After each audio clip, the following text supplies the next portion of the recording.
Amen. Ligi kobanda bokutani na biso ya tongo oyo. Ce quelques minutes dans la présence du Seigneur, nous adorons Dieu et nous écoutons sa parole afin de demeurer tous les jours et toute notre vie dans sa présence. Et nos pensées bien concentrées parce que nous allons adorer le Seigneur.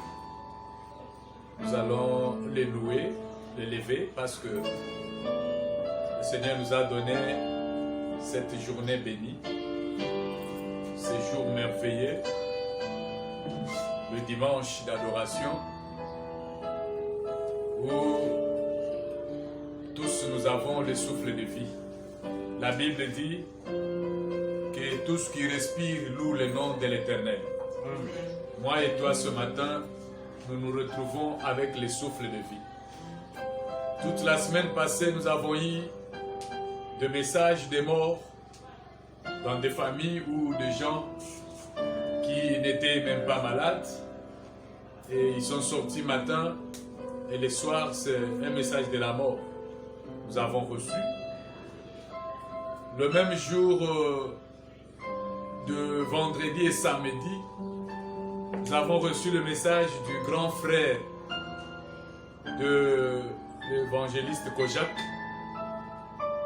qui a fait une crise le vendredi et le dimanche matin, il est parti. Le vendredi, c'était le papa de la sœur Mamie qui était sorti pour le travail, mais il n'est pas rentré. Il a été cogné par un véhicule et vers 3 heures, il est parti. Mais ce matin, moi et toi, nous avons le souffle de vie.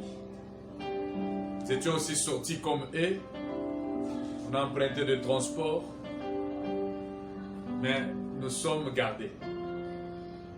Nous avons le souffle de vie. Ce n'est pas parce que nous sommes bons, plus qu'eux, mais c'est la grâce de Dieu. C'est pourquoi la Bible nous dit que nous ne pouvons pas prendre cette grâce éternelle en vain. Si le Seigneur nous a fait grâce ce matin et qu'il nous a donné des souffles de vie, tokoki kozoyango en vain.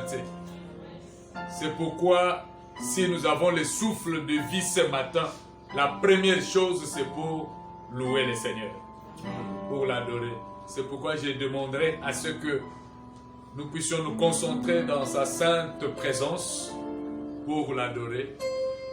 Et tout ce qu'il a fait pour nous, il nous a gardés, il nous a protégés, il a gardé nos familles, nos maisons, nous sommes en bonne santé, il nous a épargnés de la mort, de maladies, il nous a guéris, il nous a donné tout ce matin la bonne santé, c'est pour l'adorer. Avec ces cantiques d'adoration, tu ne vas pas fermer ta bouche. Tu vas chanter et aussi chanter en esprit. Tu vas quitter ton corps là, chanter, aller même chanter en esprit pour adorer le Seigneur. Parce que là, tu es en train de réfléchir, de fixer le regard vers derrière, voir ce que le Seigneur a fait jadis, qui peut t'amener maintenant à élever vraiment son nom. Un cantique d'adoration.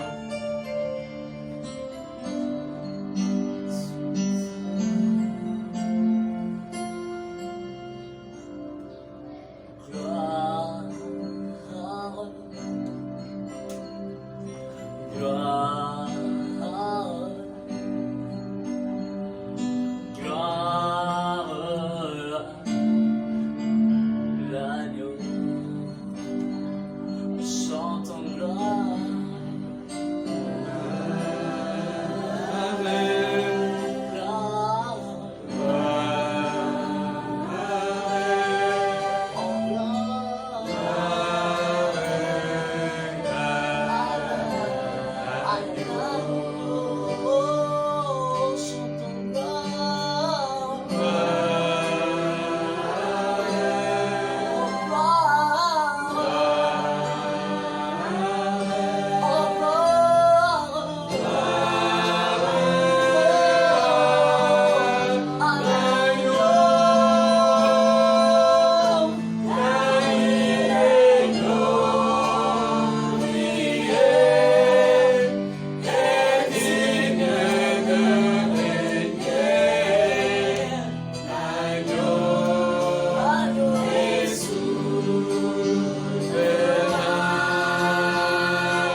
Gloire à toi, Seigneur. Si ce matin, nous avons le souffle de vie éternelle, c'est pas parce que nous t'avons servi, c'est pas parce que nous avons de moyens, mais c'est par ta grâce, Emmanuel.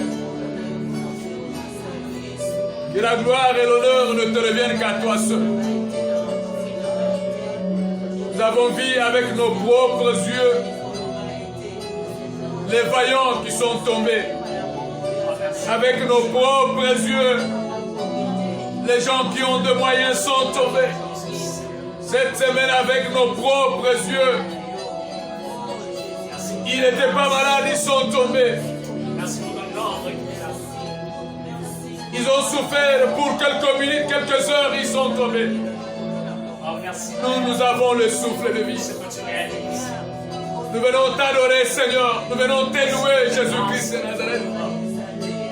De rendre de multiples actions de grâce, Emmanuel. Car tu es bon. Toi qui renouvelles ta bonté chaque matin dans notre vie. Tu as encore renouvelé ta bonté ce matin. Tu as encore renouvelé ta bonté ce jour, Seigneur. Tu as encore renouvelé ta bonté dans notre vie, Jésus. Voilà pourquoi nous chantons gloire à toi, Seigneur. Gloire à toi, Jésus-Christ de Nazareth. Toi qui es assis sur le trône, dont ton nom est écrit au-dessus, en dessous des lavaux. Jésus, le roi des rois. Le roi des rois, notre roi, le rocher de notre salut. La gloire de Shekinah, la merveille, que je peux adorer toute ma vie, Seigneur. Sois loué, Seigneur Jésus-Christ. Car quand je lève les yeux vers la montagne, quand je regarde ma famille, mes enfants, ma maison, quand je regarde ma vie, Seigneur, ce matin, tu nous as donné tous le souffle de vie. Mon âme te loue. Mon âme t'adore. À cette période difficile, Seigneur, où il y a la crise partout, Jésus-Christ de Nazareth, tu nous gardes pour que nous ne puissions pas recevoir l'argent, mais nous avons le souffle de vie, nous avons la force du corps. Reçois l'honneur, Seigneur. Reçois l'adoration, Père éternel. Reçois les multiples actions de grâce, Emmanuel. Tu es Dieu. Hors de toi, il n'y a point de Dieu. Ce que nous sommes ce matin, c'est le reflet de ton amour. Ce que nous sommes ce matin, c'est le reflet de ton amour. Tu es fidèle, Seigneur. Reçois l'honneur. Gloire à toi, Jésus. Merci. Jésus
ne peux pas manquer à proclamer sa fidélité dans ta vie, dans ta famille. Je ne sais pas mettre des paroles dans ta bouche. Comment tu peux l'adorer à cause de sa fidélité? Mais j'aimerais tout simplement te dire ce matin que mon Jésus est fidèle. Il a toujours été derrière sa parole pour l'accomplir.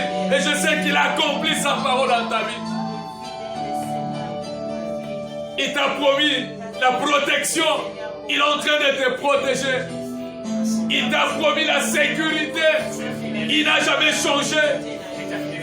Il t'a dit que sans moi vous ne pouvez rien. Et vous le verrez en ce moment que sans lui nous ne pouvons rien. Il est fidèle. Il a toujours été derrière sa parole pour l'accomplir. Et cela te pousse à l'adorer à cause de sa fidélité. Mon Jésus est fidèle. Mon Jésus est fidèle. Mon Jésus est fidèle. Il est fidèle à sa parole. Il est fidèle à ses promesses.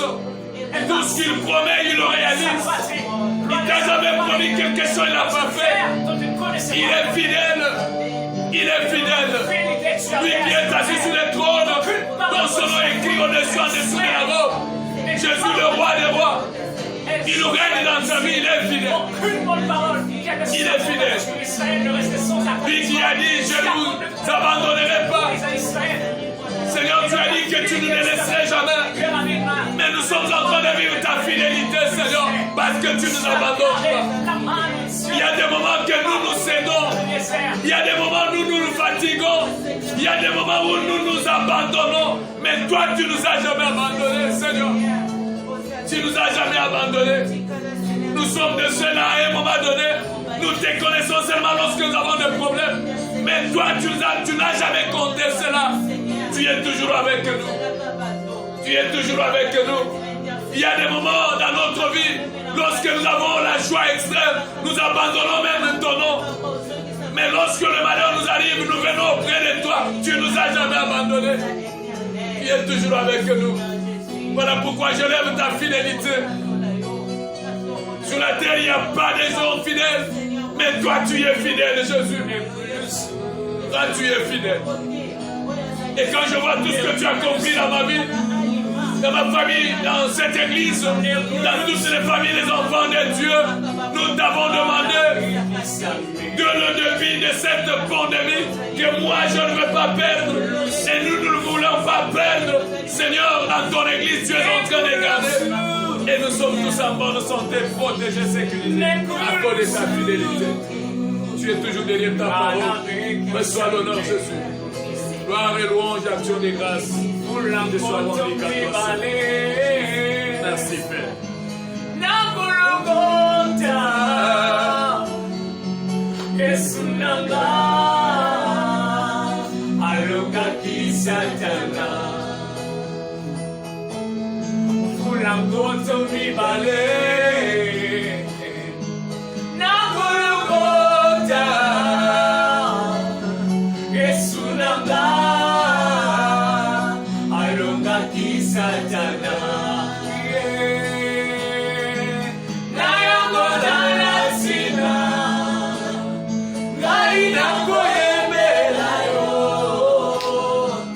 Tangu nyonso,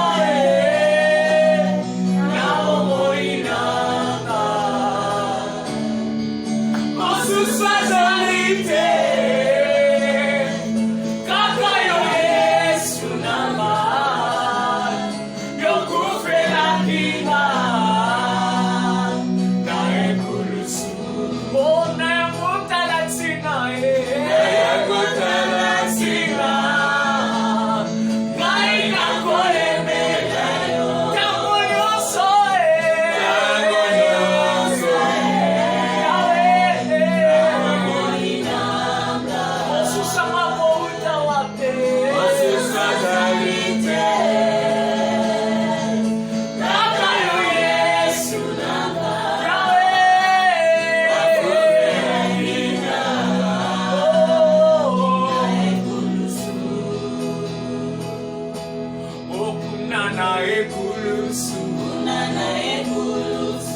le travail de la croix. À la croix, le Seigneur nous a donné victoire en toutes les choses. Et si nous pouvons nous réjouir d'une victoire ce matin dans notre vie, cette victoire a été déjà déclarée à la croix. C'est ça la source même de notre vie chrétienne. Il a donné sa vie pour nous. Il a donné sa vie pour nous. Il a donné sa vie pour nous. Et c'est là qu'il avait inauguré un chemin qui pouvait nous amener dans le lieu très saint où il y avait la présence de notre Père. Mais à la croix, Jésus-Christ de Nazareth n'avait rien laissé. Il a fini tout le travail qu'il allait faire. À la croix, mon Seigneur a crié que tout était accompli. Ce que nous vivons aujourd'hui, c'est un film. Et tout était déjà accompli par le Seigneur. Voilà pourquoi je n'ai pas peur. Je n'ai pas peur. Parce que mon Seigneur avait déjà donné sa vie. Il a subi les choses inoubliables. Il a eu la honte la plus élevée. Tout ça c'était pour me sauver, pour me sauver, pour me sauver. Et ce jour-là à la croix, le salut de l'humanité te déclarait.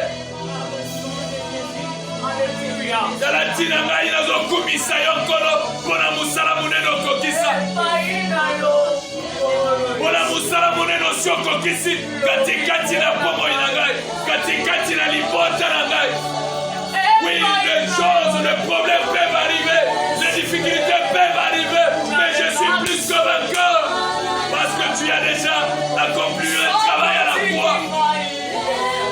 C'est ça ce qui fait ma joie. C'est ça ce qui fait la joie de l'Église.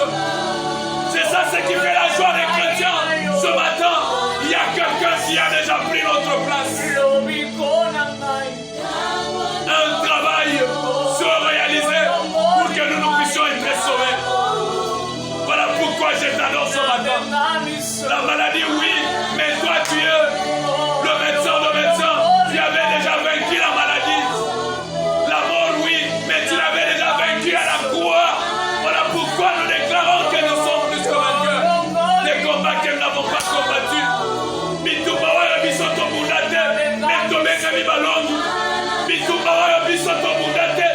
sommes appelés les vainqueurs. Mais nous sommes le vainqueur. C'est à cause de toi, Seigneur Jésus. Voilà pourquoi mon âme t'adore. Voilà pourquoi mon âme t'adore. Voilà pourquoi mon âme t'élève au-dessus de tout. Et mon âme oublie aucun de tes bienfaits. Merci.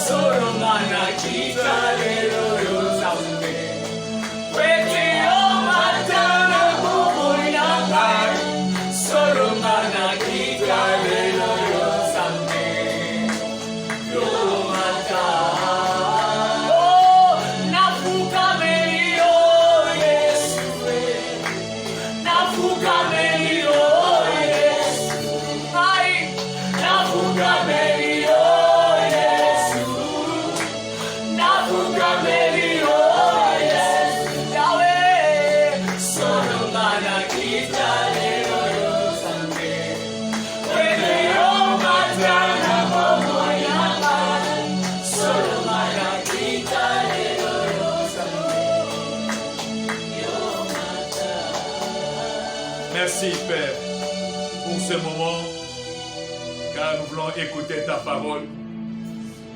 Ce moment est béni. Ce moment, tu es présent au milieu de nous. Tu vas nous conduire aussi dans cette portion de la parole. Et que cette parole trouve de la place dans nos cœurs. Que nous puissions avoir la lumière, Seigneur notre Dieu, sur ta parole. Et c'est que nous allons parler également ce matin. Accepte que nous puissions commencer avec toi et terminer avec toi. Tout pour la gloire de ton Saint-Nom. Au nom de Jésus-Christ, nous avons ainsi prié. Amen. Amen. Que le Seigneur vous bénisse. Que le Seigneur vous accorde sa grâce. Amen. Nous allons écouter la parole de ce matin. Ce que nous pouvons retenir sur les chandeliers dans le lieu saint. Nous devons connaître notre vie chrétienne et connaître ce que nous avons en nous, ce qui nous donne la force, ce qui éclaire également notre vie. Nous avions déjà commencé à parler du chandelier, ce que nous pouvons connaître en profondeur. C'est pourquoi je dis que lorsque nous sommes arrivés dans le lieu saint du tabernacle, j'avais dit à cet élément chandelier, nous allons faire beaucoup de séances. Parce que là, il y a notre vie. Je ne vais pas parler en l'heure, mais je vais entrer vraiment en profondeur. Et cela va nous amener dans beaucoup de parties de la Bible. Il y a vraiment de grandeur et de profondeur dans ce que nous appelons chandelier. Et parfois, vous pouvez voir les chandeliers dessinés dans le mur, ou vous le voyez dans des livres. Mais vous pouvez avoir l'aperçu général du chandelier et la profondeur, l'enseignement sur le chandelier. Le mardi, on avait commencé à parler de la mission du chandelier dans notre vie. Parce que nous avons dit que le chandelier, c'est l'image de notre Seigneur Jésus-Christ. Et nous avons dit que la mission du chandelier, c'est pour éclairer. Et nous avons dit, lorsque nous disons éclairer, bibliquement, éclairer veut dire expliquer, dévoiler et révéler. Donc, cette lumière du chandelier, c'est pour nous éclairer, pour nous dévoiler des choses et nous révéler des choses qu'on ne connaissait pas. C'est comme ça que nous avons dit que la terre qui était couverte de ténèbres pouvait prendre plusieurs aspects. Et j'avais dit que je pouvais énumérer au moins 4 aspects. Et dans les 4 aspects que j'avais voulu énumérer, que nous retrouvons le ténèbre, que les chandeliers doivent faire son travail d'éclairer. Je parlais de la loi, que vous allez trouver dans Hébreux chapitre 9, le verset 1-2. Je parlais de la Galilée des gentils. La Galilée des gentils, c'était un peuple assis sur les ténèbres. Mais ce peuple ne savait pas qu'il était sur les ténèbres. Mais le peuple assis sur les ténèbres. Je voulais aussi parler, et je vais parler aussi d'Israël. Israël qui a vécu, qui est en train également de vivre un moment de ténèbres sans le savoir. Et nous parlerons aussi de toute la terre. Parce que lorsque je parle d'Israël, je vais toucher un peu sur le temps de la fin et l'enlèvement. Je vais toucher un peu sur l'enlèvement pour voir comment Israël sera éclairé et comment Israël va savoir qu'il était assis sur le ténèbre. Et c'est là que je vais parler de la fausse adoration ou des faux enseignements. Et enfin, je vais parler également de toute la terre qui est plongée dans le ténèbre sans le savoir. Mais ce que nous pouvons retenir est que la mission du chandelier, c'est pour éclairer, pour expliquer les choses que nous ne connaissons pas, nous révéler des choses que nous voyons du flou dans notre vie. Et cette lumière vient pour nous éclairer. C'est pourquoi il était mis dans le lieu saint. Et le lieu saint aujourd'hui, c'est ta vie. Ce lieu saint-là, c'est ta vie à toi, qu'il faut un corps qui porte la lumière pour t'éclairer la vie. C'est comme ça que nous avons commencé à parler de la loi le mardi. Et afin de comprendre, nous avons pris un verset qui dit que toute la ville aujourd'hui, dans toutes les villes, il y a des gens qui lisent Moïse qui était déjà mort. Et pour ne pas revenir, j'aimerais dire ceci, que pendant la loi, Dieu habitait dans le ténèbre. Dieu habitait dans le ténèbre pendant la loi. Dieu n'était pas révélé. Si vous prenez Hébreux chapitre 12, le verset 8, vous allez voir que pendant la loi, Dieu n'était pas révélé. Simplement que Dieu révèle ce qui est caché. S'il y a la lumière, c'est Dieu va révéler maintenant ce qui était caché. Daniel 2, le verset 22 nous dit ceci, que Dieu révèle ce qui est caché, il connaît ce qui est dans le ténèbre. Alors pendant la loi, Dieu n'était pas révélé, comme nous sommes en train de révéler Dieu aujourd'hui caché dans les Écritures. Dieu était caché dans les Écritures. La loi pesait sur les hommes, mais Dieu était caché dans les Écritures. C'est pourquoi le mardi, je parlais de la loi sur les familles, où les gens ont élevé la loi des familles, mais ils n'ont pas élevé la grandeur de Dieu. Dieu est caché. Et vous allez voir du temps de Moïse, c'était l'œil pour œil. Tu fais le mal, on te rend aussi le mal. Mais Dieu était caché là. Il n'y avait pas l'amour, il n'y avait pas le pardon. Cela nous amène à comprendre que ce qui est caché, c'est ce qui est dans le ténèbre. Donc Dieu était caché. Pendant la loi, Dieu n'était pas révélé. C'est pourquoi cela avait nécessité un corps qui porte la lumière pour révéler Dieu qui était caché dans la loi. Moïse amena les 10 commandements, mais lorsque Jésus vient, il explique les 10 commandements. Il prend tous les 10 commandements, il les réduit en 2, pour montrer que les commandements doivent s'asseoir sur l'amour. L'amour de Dieu et l'amour du prochain. Mais lorsque vous lisez les 10 commandements de Moïse, vous pouvez comprendre qu'il n'y a pas d'amour. Mais le Seigneur a expliqué. Si tu peux aujourd'hui ne pas envier la femme de ton frère, c'est par l'amour. Mais dans la loi, cela n'était pas expliqué. Mais Jésus est venu pour expliquer. Jésus là, c'est ça, le corps qui porte la lumière. C'est lui le chandelier. Même si un jour on le voit en train de marcher au milieu de 7 chandeliers, nous allons expliquer. Mais c'est lui le corps qui porte la lumière. La loi et tout était caché. Le corps portant la lumière, c'est le Seigneur Jésus-Christ, le véritable chandelier. Aujourd'hui, Jésus-Christ est comme le véritable chandelier. Le Seigneur comme ce véritable chandelier, il travaille dans l'esprit ministériel. Lorsque vous prenez Éphésiens chapitre 4, le verset 10 à 12, c'est là la lumière du chandelier. Il a donné aux uns comme, aux autres comme, apôtres, prophètes, pasteurs, docteurs, évangélistes. C'est pour que cette lumière puisse éclairer toute la vie. Pour que cette lumière reste. Et si vous regardez dans l'apôtre, l'apôtre n'a pas sa lumière personnelle. Mais la lumière qui doit jaillir en lui, c'est une lumière qui vient de la source, qui vient du chandelier, qui est le Seigneur Jésus-Christ. Alors je peux déclarer et le dire tout haut que l'absence du véritable don ministériel dans une église, quelles que soient les danses, quels que soient les noms qu'on peut se donner, Dieu n'est pas là-bas. L'absence du véritable don ministériel, quels que soient les dons sous les cantiques qu'on peut chanter du matin au soir, le Seigneur n'est pas là.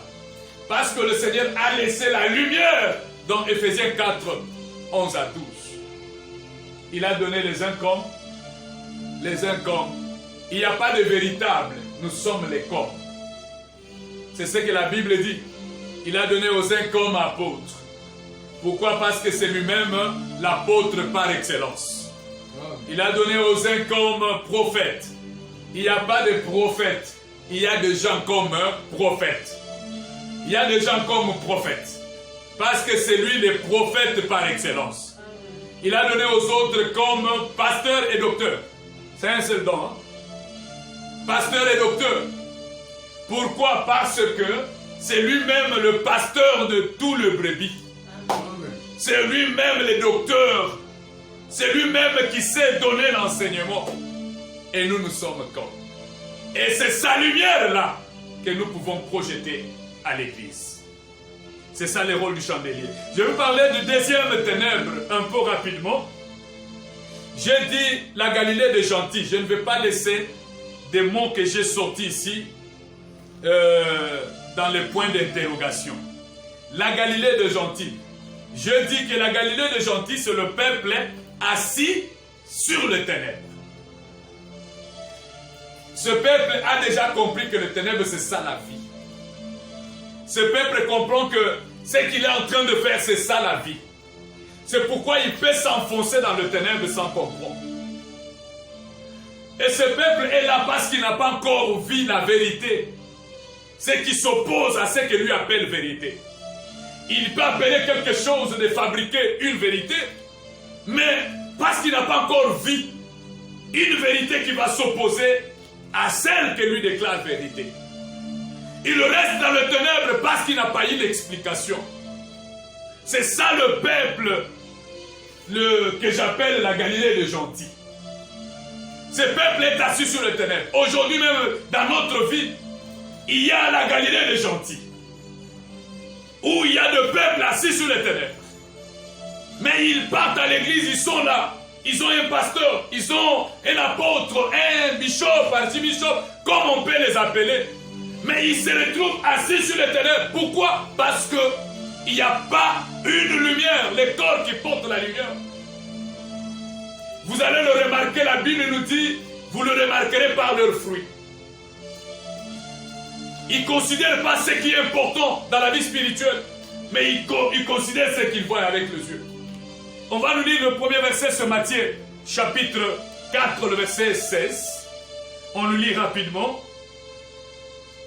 Matthieu 4, 16. Matthieu 4, 16. Chapitre 4, verset 16. Nous lisons la parole de Dieu au nom de Jésus. Amen. Amen. Ce peuple assis dans les ténèbres a vu une grande lumière. Et sur ceux qui étaient assis dans la région et l'ombre de la mort, la lumière s'est levée. Parole du Seigneur. Amen. Le peuple assis sur les ténèbres a vu une grande lumière. Tu as lu seulement le 16. Oui, c'est 16. 16, 17. On commence par 15, 16, 17. Verset 15. Le peuple de Zabulon et de Nephtali. Ah, de la 15, contrée 16. voisine. Ok. Le peuple de Zabulon et de Nephtali, de la contrée voisine de la mer, du pays au-delà du Jourdain et de la Galilée des gentils. Galilée des gentils. Ce peuple assis dans les ténèbres a vu une grande lumière. Et sur ceux qui étaient assis dans la région et l'ombre de la mort, la lumière s'est levée.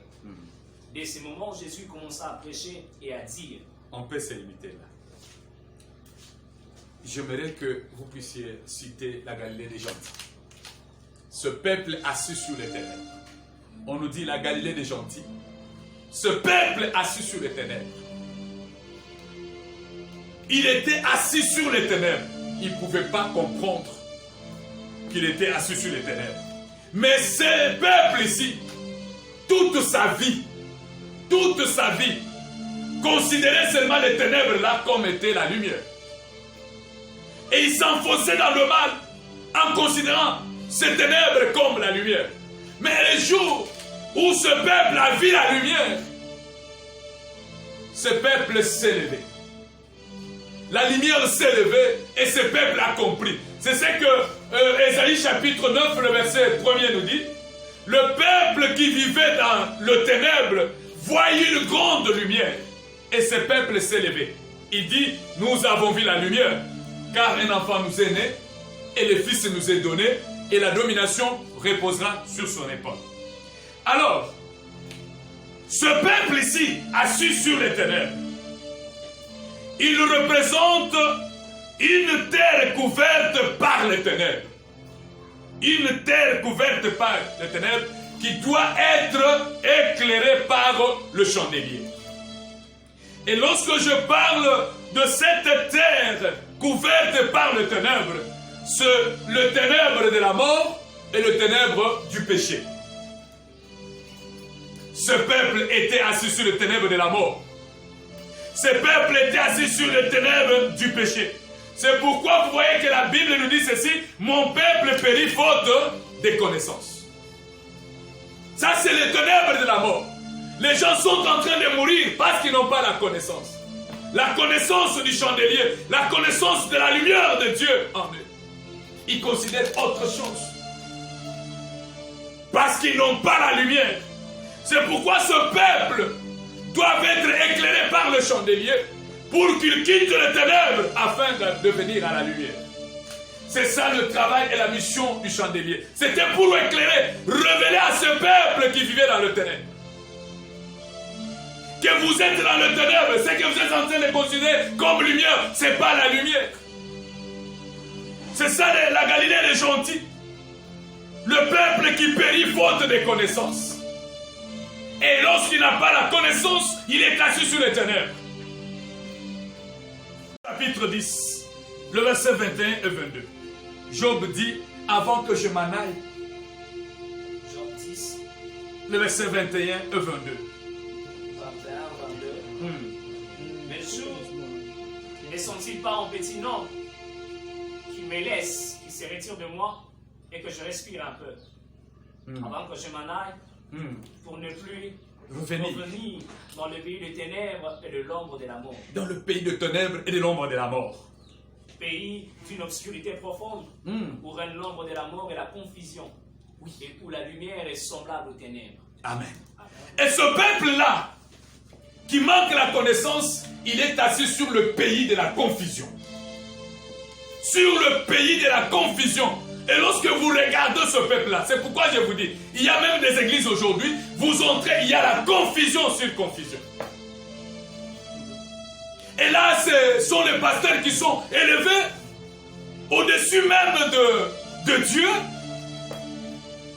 Au lieu d'avoir la crainte de Dieu, les gens ont peur de leur pasteur. Mais à côté, ils font autre chose. Il y a une confusion. Une confusion. La place de Dieu est prise par un homme. Une confusion. Mais Job dit, avant que je m'en aille, dans le pays de l'ombre de la mort, où le ténèbre est nuit noire, dans d'autres versions. On parle du ténèbre, on parle d'une nuit noire. Avant de m'en aller là-bas pour ne plus revenir, il veut avoir ce chandelier dans sa vie, afin d'éclairer là où il va partir. Ce peuple éclairé, aujourd'hui, forme l'Église. L'Église, c'est ça, le peuple éclairé. C'est comme ça que Dieu a d'abord jeté le regard sur les nations pour choisir un peuple qui doit porter son nom. Or, le peuple éclairé, c'est le peuple qui porte le nom de Jésus-Christ. Le peuple qui porte le nom de l'Éternel. Et ce peuple-là est éclairé. Parce que le nom que tu portes, c'est ça même le chandelier. C'est ça même le corps qui porte la lumière. C'est pourquoi j'ai dit, Dieu a d'abord jeté le regard sur les nations. Aujourd'hui, Dieu nous fixe le regard. Et lorsque Dieu a fixé le regard sur les nations, il est en train de chercher un peuple. Ce n'est pas la nation en général. Comme nous entendons aujourd'hui que Dieu a abandonné Israël et qu'il a jeté le regard sur les nations. Aujourd'hui, il est avec nous. Non, il a jeté le regard sur les nations en train de chercher un peuple qui porte son nom. C'est comme ça, Jean 3,16 nous dit, il a aimé le monde, il a envoyé son Fils unique, afin que quiconque croit ne périsse point. Et le peuple qui est en train de périr, c'est ce peuple assis sur les ténèbres. La Galilée des gentils. Aujourd'hui, il y a la Galilée des gentils. Partout, même dans des églises, il y a la Galilée des gentils. Il n'y a pas la lumière. Où vous cherchez les hommes de Dieu pour sauver les pays. Ce sont les hommes de Dieu qui viennent engloutir les pays. La Galilée des gentils. Où les gens fixent le regard aujourd'hui. Nous devons avoir la paix dans l'église. Et vous venez à l'église, vous trouvez la Galilée des gentils. Dieu cherche un peuple. Un seul peuple qui porterait son nom. Or, le nom que nous devons porter, c'est ça même la lumière qui doit jaillir en nous. Si vous voyez aujourd'hui un pasteur, un apôtre, un prêtre, quel que soit son rang ecclésiastique. Mais lorsque vous entrez, il n'y a pas la lumière sur ce qu'il est en train de faire. Appelez-le seulement une Galilée des gentils.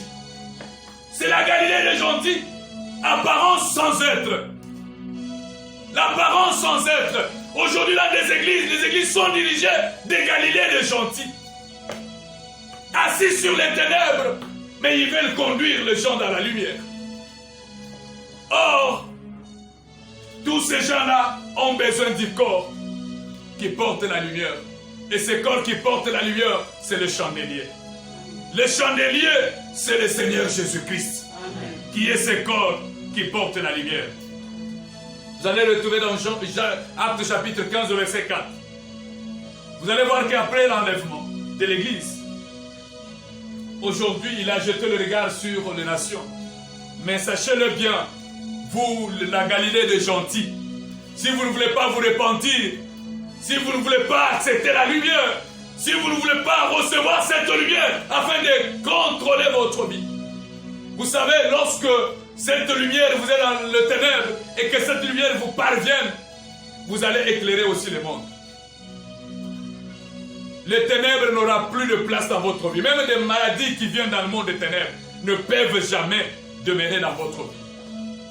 Même des difficultés, des accidents démoniaques ne peuvent jamais devenir dans votre vie. Pourquoi? Parce que vous avez la lumière en vous. Et le corps qui porte la lumière, c'est toute une personne, la personne de Jésus-Christ. Et lorsque vous marchez avec lui, sachez-le bien, tout ce que l'ennemi peut faire dans le monde des ténèbres n'aura jamais d'impact sur votre vie. N'aura jamais l'impact sur votre vie. Même s'il reste une minute pour te prendre, mais le corps qui porte la lumière est en toi, le ténèbre ne va pas s'approcher. Que le Seigneur vous bénisse. Amen. Mais après l'enlèvement, si nous ne faisons pas attention, après l'enlèvement, Dieu va envoyer à Israël, c'est à la première moitié de la semaine, il va envoyer 2 chandeliers pour éclairer Israël. Aujourd'hui, Israël est en train de vivre le ténèbre. Il ne comprend pas. Et vous irez, vous trouverez l'occultisme là-bas. Vous trouverez une fausse adoration. Mais à la première moitié de la semaine, le Seigneur enverra en Israël 2 chandeliers avec une mission d'éclairer Israël. Alors ça sera les 2 oins qui vont venir sur Israël pour éclairer.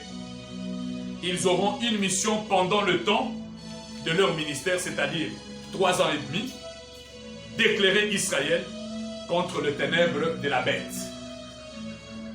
C'est pour enlever en Israël la fausse adoration, et là, il n'y aura plus de faux prophètes. Vous savez, aujourd'hui, même dans nos églises, il y a des faux prophètes, il y a aussi des faux enseignements.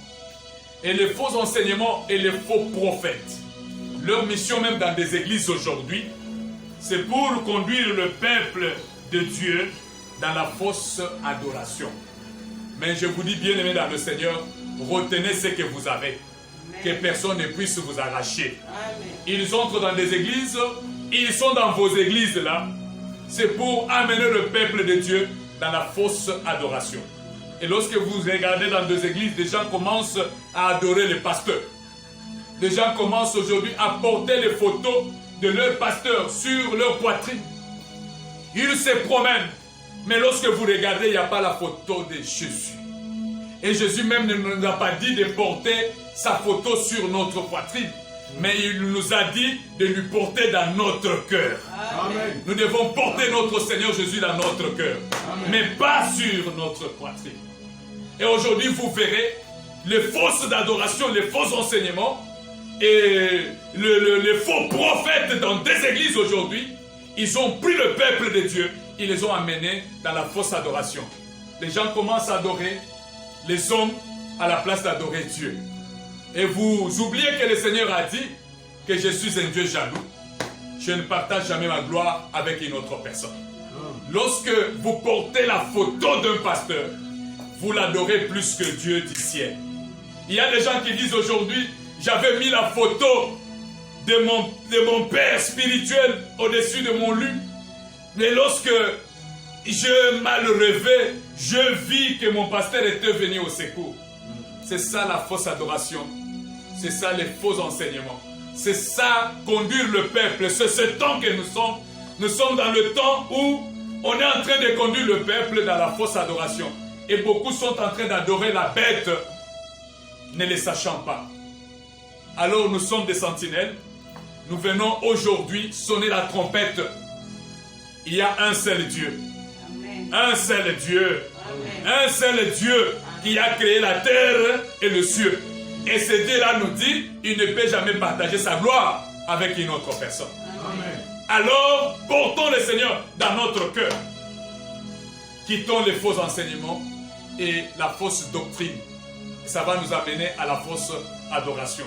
Que le Seigneur vous bénisse. Amen. Que le Seigneur vous accorde sa grâce. Amen. Et surtout la compréhension pour comprendre aujourd'hui que la Galilée des gentils est partout où nous sommes. Afin que nous puissions nous asseoir sur le terrain. Que le Seigneur vous donne cette lumière. Amen. Afin de comprendre le chemin que vous êtes en train de suivre. Amen. Amen.